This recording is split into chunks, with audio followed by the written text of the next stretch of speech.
ታሪኩ በደቡብ ኮሪያ ከሚገኙ ግዙፍ ኩባንያዎች የአንድ ዋና ስራ አስፈጻሚ ብቸኛ ልጅ በሆነው ዮንግ ዙሪያ ያጠነጥናል። ዮንግ ምንም እንኳን የአባቱ ኩባንያ ወራሽ ቢሆንም ይህንን የቅንጦት ህይወት ወደ ጎን በማለት ራሱን ችሎ ለመኖር በመምረጡ በጃፓን ቶኪዮ ከተማ ኑሮውን የመሰረተ ሲሆን በዚያም ከጂንሰንግ የተሰሩ የምግብ ምርቶችን በሽያጭ ወኪልነት በማቅረብ የራሱን ህይወት ይመራል። በዚህ ዕለት ሊጠናቀቅ የተቃረበውን የስራ ውሉን በተመለከተ ለመነጋገር በኩባንያው ኃላፊ በተጠራበት ወቅት ኃላፊው የኩባንያው የፋይናንስ ሁኔታ ስለተዳከመና ትርፉን በእጅጉ እየቀነሰ በመምጣቱ የዮንግን ውል ማደስ እንደማይችሉ ይገልጹለታል። በመሆኑም ዮንግ በሁኔታው ላይ ምንም አይነት ቁጥጥር እንደሌለው በመረዳቱ ከዕጣ ፈንታው ጋር ከመስማማት ውጪ ሌላ አማራጭ ያጣል። ከስራ ወደ ቢሮው ከተመለሰ በኋላ መንፈሱን እንደምታድስለትና በዚህ ከባድ ወቅት እንደምታጽናናው ተስፋ ያደረጋት የፍቅር ጓደኛውን ከሌላ ወንድ ጋር ስትማግጥ በማግኘቱ ታላቅ የንዴትና የብስጭት ስሜት ይሰማዋል። የፍቅር ጓደኛው ከድታው ከእሱ የበለጠ ሀብታም መስሎ የታያትን ሌላ ወንድ መምረጧን እርሱ ግን በኮሪያ የሚገኝ ግዙፍ ኩባንያ ብቸኛ ወራሽ መሆኑን አለማወቋን የሁኔታው አሳዛኝነት ሲያጎላው በዚያ ዕለት የደረሱበት ነገሮች በሙሉ ተደማምረው በከፍተኛ ሁኔታ ተስፋ ያስቆርጡታል። በዚያ ምሽት የደረሰበትን ጫና ለማቅለልና ናፍቆቱን ለመወጣት በማሰብ በኮሪያ የሚገኙ ወላጆቹን በቪዲዮ ጥሪ ቢያገኛቸውም እናቱ እንደተለመደው የአባቱን የኩባንያ ስራ እንዲያስቀጥል ወደ ኮሪያ እንዲመለስ በድጋሚ ተወተውተዋለች። ነገር ግን ዮንግ ከአባቱ የሚረከበውን ትልቅ ኃላፊነት ለመቀበል ገና ዝግጁ እንዳልሆነ ስለሚሰማው አሁን ያለበት ሁኔታ በጣም ከባድ ቢሆንም እንኳ በጃፓን ለመቆየት ይወስናል። በማግስቱ ያለፈው ቀን የፈጠረበትን የሐዘንና የብስጭት ስሜት በውስጡ እንደያዘ ሊጠናቀቅ 1 ወር ብቻ የቀረውን የሽያጭ ወኪልነት ስራውን ለማከናወን ከአንድ ደንበኛው ጋር ይገናኛል። ነገር ግን ዝግጅቱን አጠናቆ ወደ ቢሮ ሊመለስ ሲል በድንገት ከአለቆቹ ስልክ ይደወልለታል። ኩባንያውን በምርቶቹ ውስጥ የውሸት ጂንሰንግ እንደ ግብአት ተጠቅሟል በሚል ከባድ ክስ ስለተመሰረተበትም እስከሚጣራ ድረስ ወደ ቢሮ እንዳይመጣ ይነግሩታል። በዚህም የተነሳ ሊታረቃት በማሰብ ወደ ኦኪናዋ በመሄድ የፍቅር ጓደኛውን ቢያገኛትም እሷ ግን ከእርሱ የበለጠ ሀብታም ከሆነ ወንድ ጋር ግንኙነት ለመጀመር ስትል ፍቅራቸውን በማቋረጧ ዮንግ በከፍተኛ ንዴትና ብስጭት ይዋጣል። በዚህ ስሜት ውስጥ ሆኖ በአንድ የፓርክ ወንበር ላይ ተቀምጦ ብስጭቱንና ንዴቱን ሙሉ ለመወጣት በኮሪያኛ እያጉተመተመ ሳለ በቁጣ ማማረሩን በቀጠለበት ቅጽበት ሳያስበው ሞባይሉን ወደ አትክልት ስፍራው ይወረውረዋል። ዮንግ ስልኩን ለማግኘት አትክልቱን ሲበረብር አንድ ባልና ሚስት ወደ እሱ በመምጣት ስልኩን እንዲያገኝ ይረዱታል። እነዚህም ካሞቶና ሳዩሪ ሲሆኑ ጥቂት ኮሪያኛ ስለሚረዱ አብረው ለመጠጣትና ብሶቱን ለማዳመጥ ዮንግን ወደ አንድ መጠጥ ቤት ይዘውት ይሄዳሉ። በዚያም ለደረሰበት ተደራራቢ መጥፎ አጋጣሚ በማዘን ሊረዱት ከወሰኑ በኋላ እነሱ በሚያስተዳድሩት የውጭ ቋንቋ ማስተማሪያ ተቋም ውስጥ ምትክ መምህር ስለሚያስፈልጋቸው የኮሪያ ቋንቋ መምህርነት ስራ ያቀርቡለታል። ዮንግም ኑሮውን ለመግፋት ስራ በማስፈለጉ የቀረበለትን ጥያቄ ያለምንም ማንገራገር ይቀበላል። በመጀመሪያው የማስተማር ቀኑ ዮንግ ከዚህ በፊት ምንም አይነት የማስተማርም ሆነ በብዙ ሰው ፊት የመናገር ልምድ ስለሌለው በጭንቀት ተወጥሮ ይታያል። በተለይ ደግሞ ከፊት ረድፍ ተቀምጣ በትኩረት በምትመለከተው አንዲት ሴት ተማሪ ፊት ሲቆም የመረበሽ ስሜቱ የባሰ ይሆንበታል። ይህች በትኩረት የምታየው ተማሪ ሳኩራ ስትሆን የ7 ዓመት ልጅ ያላት ብቻዋን የምትኖር እናት ናት። ሳኩራ የኮሪያ ቋንቋ ትምህርቱን የምትወስደውም በምትሰራው የአስጎብኝነት ስራ ቋንቋውን አቀላጥፋ እንድትናገር ስለተጠየቀች ሲሆን ይህም የሆነው በአንድ የስራ ቃለ መጠይቅ ላይ ሳኩራ በኮሪያ ባህል ከፍተኛ ፍላጎት እንዳላትና ጥቂት ኮሪያኛ እንደምትችል በመናገሯ ነው። በድርጅቱ ውስጥ ያላት የተለማማጅነት ቦታ ወደ ቋሚነት ለመቀየርና በዚህም የተሻለ ህይወት ለመፍጠር በመፈለግ ሳኩራ በዮንግ የቋንቋ ክፍል ውስጥ ካሉ ተማሪዎች መካከል በትጋት የምትማርና ትምህርቱን በትኩረት የምትከታተል ብቸኛዋ ተማሪ ትሆናለች። ይህንን ሁሉ የምታደርገው ብቸኛ ቤተሰቦቿ የሆኑትን አያቷንና ገና ትምህርት የጀመረው ልጇን ለመደገፍ ሲሆን የልጇ አባት ጥሏቸው በመሄዱ የቤተሰቡ ኃላፊነት ሙሉ በሙሉ በእርሷ ትከሻ ላይ ይወድቃል። የቋንቋ ችሎታዋን በፍጥነት ለማሳደግ በማሰብም ሳኩራ በየዕለቱ በባቡር ወደ ስራ ስትጓዝ የኮሪያን ቃላት በመለማመድ ጊዜዋን ታሳልፋለች። ይህ የዕለት ተዕለት ልምዷ ግን አንድ ቀን ከስራ አስኪያጇ ባልተጠበቀ መረጃ ይቋረጣል። መረጃውም አንድ የኮሪያ ጉዞ ኩባንያ ከእነርሱ ጋር ለመስራት በመፈለጉ በቅርቡ ሊጎበኛቸው እንደሚችል የሚገልጽ ይሆናል። ይህ በእንዲህ እንዳለ ዮንግ በአዲሱ የቋንቋ አስተማሪነት ስራው እየተመቸው ሲመጣ ሲመጣ የመጀመሪያዎቹ ቀናት የነበረበትን ውጥረትና ግራ መጋባት በመርሳት የማስተማር ክህሎቱን ለማሻሻል ያስባል። ይህንን ተነሳሽነት በውስጡ የሚቀሰቀስበት ዋነኛ ምክንያት ደግሞ እንደ ሳኩራ ያለች በትምህርቷ ላይ ጽኑ የሆነችና ሁልጊዜም ትምህርቱን በትኩረት የምትከታተል ተማሪ ማግኘቱ ነው። በማግስቱም ለሳኩራ ትልቅ እድልና ፈተና የሆነ ነገር ይከሰታል። ስራ አስኪያጇ ከሶል የጉዞ ኩባንያ የተላከው ኢሜል እንድትተረጉም ኃላፊነት ትሰጣታለች። ሳኩራ ሌሊቱን ሙሉ ነቅታ ኢሜሉን ለመተርጎም ብትሞክርም የቋንቋው ውስብስብነት ስለሚያስቸግራት በራሷ ልትወጣው አልቻለችም። በመሆኑም በማግስቱ ዮንግን በማግኘት ኢሜሉን እንዲተረጉምላት እርዳታውን ከመጠየቋን በተጨማሪ የቋንቋ ችሎታዋን በፍጥነት ለማሳደግ እንድትችል የሳምንት መጨረሻ ላይ ተጨማሪ ትምህርቶችን እንዲሰጣት ትማጸነዋለች። ቪዲዮውን እዚህ ድረስ ከተመለከታችሁ ተመችቷችኋል ማለት ነው። ቪዲዮውን ላይክ፣ ቻናሉንም ደግሞ ሰብስክራይብ ማድረግ እንዳይረሳ እንላለን። ወደ ታሪካችን። ምሽት ላይ ዮንግ ጉዳዩን ለካሞቶና ለሳዩሪ ሲያካፍላቸው ካሞቶ የሳኩራን ዓላማ ለማገዝ በማሰብ ዮንግ የግል ትምህርት እንዲሰጣት ይፈቅድለታል። ይህ ያልታሰበ እድልም አስቀድሞ ነጠላ መሆኗንና ከማንም ጋር ግንኙነት እንደሌላት ለሚያውቀው ዮንግ ወደ ሳኩራ ይበልጥ ለመቅረብ የተመቻቸለት ወርቃማ አጋጣሚ ይሆንለታል።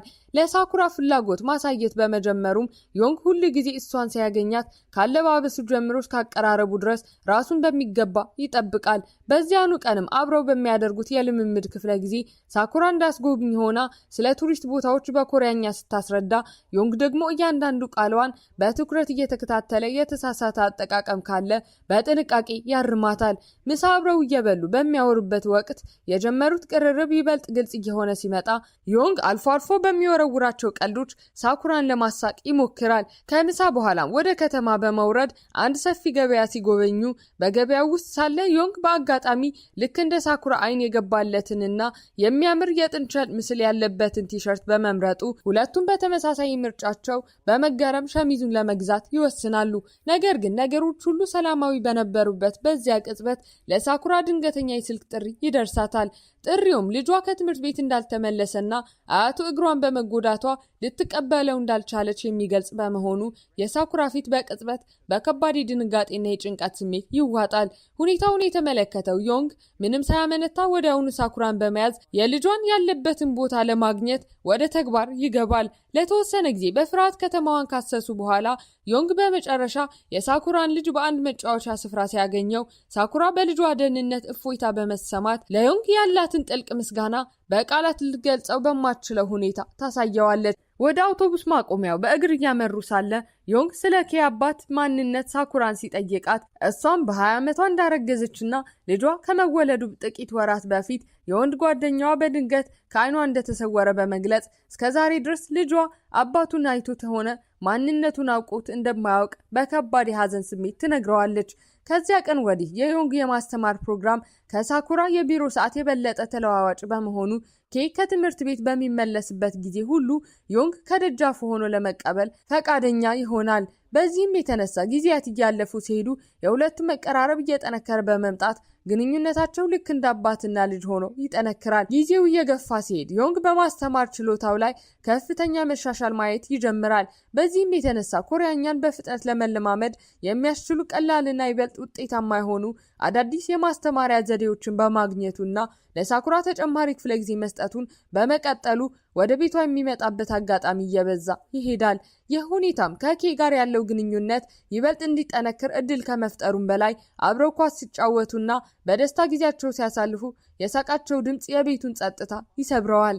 በማግስቱ ምሽት ግን እናቱ በድጋሚ በመደወል ወዲያውኑ ወደ ኮሪያ እንዲመለስና የአባቱን ቦታ በድርጅቱ ሊቀመንበርነት እንዲረከብ ጥብቅ ትዕዛዝ ስታስተላልፍለት ዮንግ ግን ይህንን ጥያቄ በድጋሚ በመቃወም አሁንም ለመመለስ ዝግጁ እንዳልሆነ በእርጋታ ይገልጽላታል። ዮንግ ይህንን ውሳኔ ሲያደርግ ፈጽሞ የማያውቀው ነገር ቢኖር የአባቱን በጠና መታመምና ብዙ የመቆየት እድል እንደሌለው ነበር። ነገር ግን አባቱ ይህንን ከባድ ሚስጥር ከልጁ ለመደበቅ በመወሰን ዮንግ ስለሚጠብቀው እውነታ ምንም ሳያውቅ በጨለማ ውስጥ ይቀራል።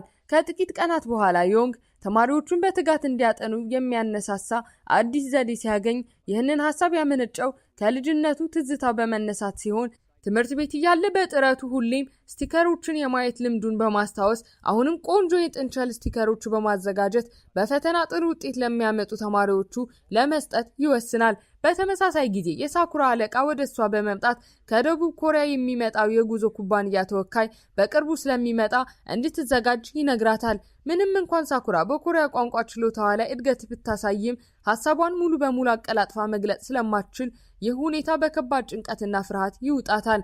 በዚያች ምሽት ዮንግ ካሞቶና ሳዩሪ ስለ ሳኩራ ሁኔታ በጥልቀት እየተወያዩ ባር ውስጥ አብረው ሲጠጡ ሳኩራን በተሻለ ሁኔታ መርዳት ባለመቻላቸው በከባድ የጥፋተኝነት ስሜት ይዋጣሉ።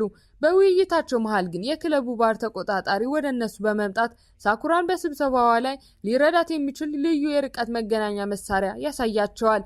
ይህ መሳሪያ ዮንግ በሳኩራና በደንበኛዋ መካከል የሚደረገውን ውይይት እንዲሰማና ትክክለኛው መልስ እንድትሰጥ ከርቀት ሆኖ እንዲመራት ስለሚያስችለውም ለችግራቸው መፍትሄ እንዳገኙ በመቁጠር ተስፋቸው ይለመልማል። በስብሰባው ቀን ሳኩራ ረሲቨሩን ጆሮዋ ላይ በማድረግ ልቧ በፍርሃት እየመታ ወደ ስብሰባው ክፍል ስታመራ ዮንግና ሌሎች ደግሞ ከ1 ማይል ባነሰ ርቀት ላይ በመኪና ውስጥ ሆነው ውይይቱን ለመከታተል በጉጉት ይጠባበቃሉ። ስብሰባው በጥሩ ሁኔታ ሲቀጥልም ዮንግ ከጀርባ በሚሰጣት መመሪያ ተጠቅማ ሳኩራ ለሚቀርቡላት ጥያቄዎች በልበ ሙሉነት መልስ ስትሰጥ ደንበኛውን በምትሰጣቸው መልሶች በጣም ይደሰታል። በመጨረሻም በስኬት በተጠናቀቀው ውይይት ምክንያት ደንበኛዋ ሳኩራ ከተማውን እንድታስጎበኘውና አብረው ምሳ እንዲበሉ ይጠይቃታል። ሁሉም ነገር በተለመደውና ሰላማዊ በሆነ መንገድ የንግድ ውይይት መልክ እየሄደ እያለ ደንበኛዋ በድንገት ሳኩራ የመጀመሪያ ፍቅረኛውን እንደምትመስለው በመናገሩ የውይይቱ አየር በቅጽበት ይቀየራል። ወዲያውኑም ለራትና አብረው ለመጠጣት ሲጋብዛት ይህንን ሲሰማ የነበረው ዮንግ በሁኔታው በመቅናት ሳኩራ ግን ግብዣውን እንዳትቀበል በፍጥነት መመሪያ ይሰጣታል። ውይይቱ እንዳለቀም ደንበኛው እዚያው የቀሩትን ሰነዶች እንድታመጣለት ወደ ሆቴሉ ክፍል እንድትመለስ ሲጠይቃት ሳኩራ በንጹህ ልብ እሱን ለማጀብና ሰነዶቹን ለማምጣት ብቻ በማሰብ ወደ ክፍሉ ትገባለች። ነገር ግን ክፍሉ ከደረሱ በኋላ የሰውየው እውነተኛ ማንነት ይገለጣል። ሰነዶቹን ከመፈለግ ይልቅ የወይን ጠርሙስ በመክፈት ማስጨነቅና ቀስ በቀስ ወደሷ በመጠጋት ሰውነቷን መንካት ሲጀምር ሳኩራ የሰውየውን እኩይ ዓላማ ትረዳለች።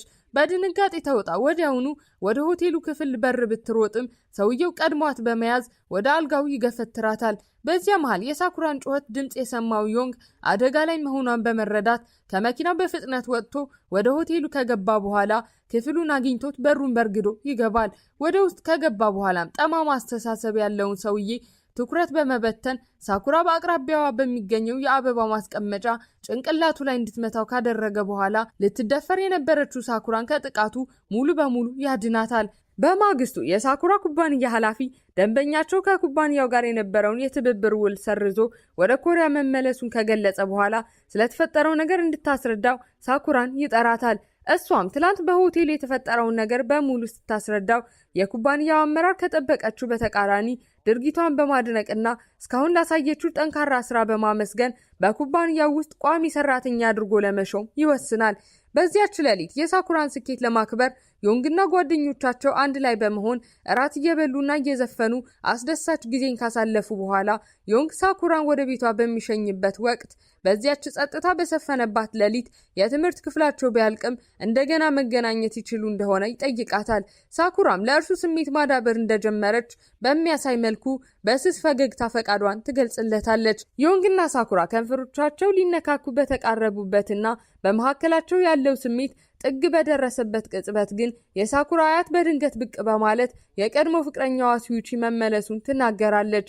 ወዲያውኑ ከየት መጣ ሳይባል ብቅ ያለው ሱዩቺ ሳኩራን እንዳያት ከፊት ለፊቷ በመንበርከክ በእንባ በተሞላ ዓይን ይቅርታ ሲጠይቃትና ቀደም ሲል ጥሏት የሄደው ከአበዳሪዎች ለመሸሽ እንደሆነ ሲናዘዝ ይህንን ሁሉ በድንጋጤ ሲመለከት የነበረው ዮንግ ሱዩቺ ሳኩራን ከፊት ለፊቷ አጥብቆ ሲያቅፋት ልቡ በከባድ ሐዘን ይሰበራል። በመሆኑም ዮንግ በሐዘን ተውጦ ወደ ካሞቶና ጓደኞቹ ሲያመራ ሱዩቺ የኪ አባት እንደመሆኑ መጠን በመካከላቸው ያለው ግንኙነት በፍጥነት ሊጠገን እንደሚችል ይወያያሉ። ነገር ግን በዚህ ወሬ መካከል እያሉ የዮንግ እናት በድንገት በመደወል አባቱ በጠና ታሞ ሆስፒታል እንደሚገኝ ስታሳውቀው ይህንን የሰማው ዮንግ በከፍተኛ ጭንቀትና ድንጋጤ ተውጦ ወዲያውኑ ወደ ኮሪያ ይመለሳል። ሆስፒታል ከደረሰ በኋላ እናቱ አባቱ ለአንድ ዓመት ያህል በህመም ሲሰቃይ እንደቆየ ትገልጽለታለች። ነገር ግን ልጁ እንዳይጨነቅበትና የራሱን ህይወት መንገድ ያለምንም ስጋት እንዲመርጥ ስለፈለገ ይህንን ሚስጥር እንዲደበቅለት ሲያደርግ እንደነበር ታስረዳዋለች። በመሆኑ የዮንግ አባት በልጁ ውሳኔ ላይ ሸክም ከመሆን ይልቅ የራሱን ሕይወት እንዲመራ የሰጠውን ክብር ትነግረዋለች። የጊዜው መግፋትና የአባቱ ጤና መዳከም የቤተሰባቸው ግዙፍ ድርጅት የማስተዳደር ከባድ ኃላፊነት በዮንግ ጫንቃ ላይ ሲጥልበት፣ በዚህም የተነሳ ምንም እንኳን የራሱን የግል ህልሞችና ምኞቶች ቢኖሩትም ለቤተሰቡ ሲል ይህንን መስዋዕትነት በመክፈል የአባቱን የሥራ ቦታ ለመተካት ይገደዳል። ከ3 ዓመታት በኋላ ዮንግ ሙሉ በሙሉ የድርጅቱ መሪ ሆኖ ስራውን እያከናወነ ባለበት ወቅት በአንድ የቅንጦት ሆቴል ሰፊ አዳራሽ ውስጥ አይኖቹ በድንገት ከአንዲት የምትታወቅ ሴት ጋር ሲጋጩ ሳኩራ መሆኗን ይገነዘባል። እሷም በወቅቱ የራሷን ስራ ይዛ ከአንድ ድርጅት ደንበኛ ጋር በስራ ጉዳይ ላይ በመወያየት ላይ የነበረች ቢሆንም ከተያዩ በኋላ የድሮ ትዝታቸው በመቀስቀሱ ሁለቱም ለደቂቃዎች በድንጋጤ ቆመው አብረው ቡና ለመጠጣትና ለመነጋገር ይስማማሉ። በአቅራቢያቸው በሚገኝ አንድ ጸጥ ያለ ካፌ ውስጥ ተቀምጠው ደህንነታቸውን ከተጠያየቁ በኋላ ወሬያቸው ጥልቀት ሲያገኝ ዮንግ ሳኩራ ከቀድሞ ፍቅረኛዋ ከሲዩቺ ጋር እንዳልተመለሰችና የግንኙነታቸው ማብቂያ ምክንያቱ እሱ ወደ ህይወቱ መልሶ ሊቀበላት ባለመቻሉ እንደሆነ ይረዳል። በመሆኑም ይህንን ሲሰማ በውስጡ ድብቅ የሆነ የተስፋ ስሜት እንዲቀጣጠልበት ያደርጋል። ወሬያቸውን ጨርሰው ሊሰነባበቱ ሲሉ ከቦርሳዋ ውስጥ በድንገት አንድ ትንሽዬ ተለጣፊ ነገር መሬት ላይ ሲወድቅ ያንግ ያንን ነገር ከ3 ዓመት በፊት እርሱ እንደሰጣት ያስታውሳል። ይህ ለዓመታት ያህል በቦርሳዋ ውስጥ መቆየቱ ለእርሱ የነበራት ስሜት አሁንም እንዳልጠፋ በግልጽ የሚያሳይ ምልክት በመሆኑ ምንም ቃል መናገር ሳያስፈልጋቸው ሁለቱም በአይኖቻቸው ብዙ ነገር እየተነጋገሩና በፊታቸው ላይ በፈነጠቀው ፈገግታ እርስ በእርስ ሲተያዩ ፊልሙ ይጠናቀቃል። ሐሳብ አስተያየታችሁን ኮሜንት ላይ ጻፉልን። እዚህ ጋርም የምትመለከቱትን ቪዲዮ ማየት እንዳትረሱ።